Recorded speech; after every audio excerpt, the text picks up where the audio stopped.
Pourquoi avons-nous besoin des design patterns ou patrons de conception? En développement logiciel et informatique, un design pattern, c'est ce que l'on désigne comme un arrangement sous forme de module, reconnu comme une bonne pratique, ou une solution standard reconnue et qu'il convient de maîtriser pour affirmer sa seniorité. Et c'est surtout pour répondre à des problématiques en programmation comme la duplication de code, du code jugé trop complexe, pas suffisamment organisé, du spaghetti code, comme on l'appelle dans notre jargon de programmeur. Et pour aller plus loin dans la définition de ce qu'est un patron de conception, c'est ce qui décrit l'ensemble des bonnes pratiques et techniques d'implémentation qui peuvent être adaptées et modifiées en fonction de nos besoins. Et donc l'adoption et application des bonnes pratiques, qui sont influencées par les design patterns, vont permettre d'apporter des solutions comme optimiser notre code, améliorer la lisibilité, favoriser la maintenabilité et scalabilité. C'est ce qui va nous permettre d'assurer le succès de notre projet de développement.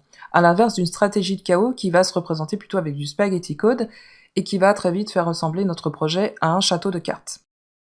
Et parmi les multiples exemples qui vont permettre d'assurer une stratégie de réussite de nos projets, on aura donc tout d'abord le HOC, ou le Higher Order Components, qui permet de reprendre la nature compositionnelle de React en permettant de mutualiser une partie de code et de le partager entre plusieurs composants. Dans le même ordre d'idées et méthodologie, on aura également le Custom Hook, donc introduit depuis la version 16.8 de React, qui permet aussi donc d'isoler et de faire abstraction de la logique de code pour ensuite les partager entre composants. Donc les Custom Hooks, on va voir comment les créer.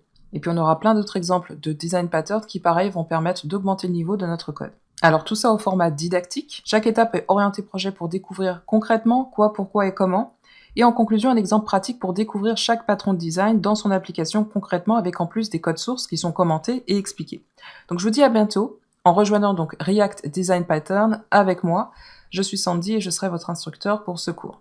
À bientôt.